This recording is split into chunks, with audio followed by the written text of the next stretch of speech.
एक युवक जो बहुत अधिक पढ़ा लिखा हुआ था, उसकी जीवन शैली अत्यधिक व्यस्त और भाग-दौड़ भरी थी। वह एक बड़ी सी कंपनी में काम करता था, जहां रोज नए लक्ष्य और दबाव उसके मन में हलचल मचा देते थे। दिन भर दफ्तर के काम में उलझा वह युवक जब घर लौटता तो भी उसके दिमाग में विचारों का शोर बना रहता। वह रात को बिस्तर पर लेटता, लेकिन नींद उसकी आंखों से कोसों दूर रहती। विचारों की भीड़ उसे परेशान करती। कल की मीटिंग कैसी होगी? काम समय पर पूरा होगा या नहीं? जीवन में आखिर मैं क्या कर रहा हूँ? ऐसी तमाम बातें उसे घेर लेती थी।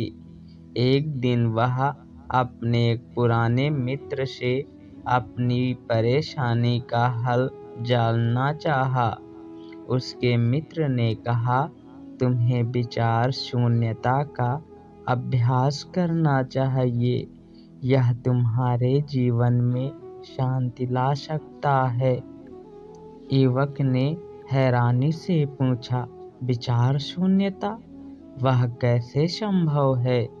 उसके मित्र ने मुस्कुराते हुए कहा, इसे समझने के लिए तुम्हें एक मार्गदर्शक की आवश्यकता होगी। मेरे गुरुजी के आश्रम में जाओ, वहां तुम्हें इसका सही अर्थ समझ में आएगा। उस युवक ने निश्चय किया कि वह अपने मित्र के अनुसार उसके गुरु के आश्रम जाएगा। उसने कुछ दिन की ऑफिस में छुट्टी ली और वह शहर से दूर प्रकृति की गोद में बसे आश्रम पहुंचा। वहां का वातावरण अत्यंत शांत था। पक्षियों की मधुर आवाजें और हवा की सरसराहट मन को सुकून दे रही थी। अमित की मुलाकात गुरुजी से हुई। गुरुजी सरल कपड़ों में कमल की मुद्रा में ध्यान लगाए बैठे थे। उनके चेहरे पर अद्भुत शांति थी। अमित ने उनके चरणों में बैठकर अपनी समस्या बताई। गुरुजी, मेरे मन में हर समय विचार चलते रहते हैं। मैं उन्हें रोक नहीं पाता। क्या मैं कभी इस विचार शून्यता को प्राप्त कर सकूंगा? गुरुजी ने आंखें खोलीं और धीरे से बोले, बेटा, विचार शून्यता तब आती है जब तुम अपने मन को बांधने की कोशिश नहीं करते, बल्कि उसे स्वतंत्र रूप से बहने देते हो। जब विचारों से लड़ाई बंद होगी, तब स्वतः ही शांति तुम्हारे भीतर प्रकट होगी। युवक ने प्रश्न किया, लेकिन गुरुजी, इसे कैसे किया जाए? गुरुजी ने युवक को एक कुटिया में ले जाकर कहा, तुम 3 दिन तक मौन का अभ्यास करो। यहाँ कोई किताब, मोबाइल या कोई साथी नहीं होगा, बस तुम, यह वातावरण और तुम्हारा मौन। युवक ने यह चुनौतीपूर्ण स्थिति को स्वीकार किया।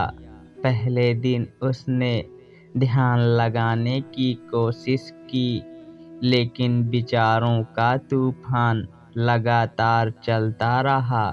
पुरानी यादें, भविष्य की चिंताएं और बेवजह की बातें सब दिमाग में घूमती रहीं। दूसरे दिन भी युवक ने गुरुजी की बातों को याद किया और उसने विचारों के साथ संघर्ष करना बंद कर दिया और उन्हें आने जाने दिया। धीरे धीरे उसने महसूस किया कि विचार खुद ही कम हो रहे हैं। तीसरे दिन युवक पूरी तरह से शांत था। उसने पहली बार अपने भीतर के सन्नाटे को सुना। ऐसा लग रहा था जैसे उसके भीतर एक विशाल आकाश है, जहाँ विचार बादलों की तरह आते और चले जाते हैं। वह उनके साथ बंधा नहीं था। 3 दिन बाद जब गुरुजी ने उस युवक से पूछा, अब तुम्हारा अनुभव कैसा है? उस युवक ने उत्साहित स्वर से कहा, गुरुजी, मैंने विचारों को रोकने की कोशिश बंद कर दी। मैंने उन्हें आने जाने दिया और धीरे धीरे उनका प्रभाव खत्म होने लगा। उस शांति में मैंने खुद को पाया। ऐसा लगा मानो मैं एक शांत झील हूँ और विचार केवल उस पर हल्की लहरें हैं। गुरुजी मुस्कुराए और बोले, यही विचार शून्यता है। जब तुम अपने भीतर की मौन अवस्था को जान जाते हो, तब बाहरी हलचल तुम्हें प्रभावित नहीं कर सकते। अब तुम्हारा ध्यान विचारों से परे अपने अस्तित्व की गहराई तक पहुंच रहा है। उस युवक ने उस दिन से अपनी दिनचर्या में मौन और ध्यान का अभ्यास शुरू कर दिया। वह रोज कुछ समय अपने लिए निकालता और शांत वातावरण में बैठकर विचारों को स्वतः बहने देता। धीरे धीरे उसका जीवन बदल गया। अब न तो ऑफिस का दबाव उसे परेशान करता था, न ही भविष्य की चिंताएं। वह शांत और संतुलित व्यक्ति बन गया। उसके दोस्त और सहकर्मी भी हैरान थे कि वह युवक अब हर परिस्थिति में इतना शांत और संयमित कैसे रहता है। उस युवक ने एक बात समझ ली थी, विचारों को बांधने का प्रयास नहीं करना चाहिए। जब तुम स्वयं को विचारों से अलग कर लेते हो, तो भीतर की शांति प्रकट हो जाती है। हम इस कहानी से समझ सकते हैं कि विचार शून्यता कोई कठिन कार्य नहीं है। यह वह स्थिति है जब व्यक्ति विचारों से लड़ना छोड़ देता है और उन्हें आने जाने की अनुमति दे देता है।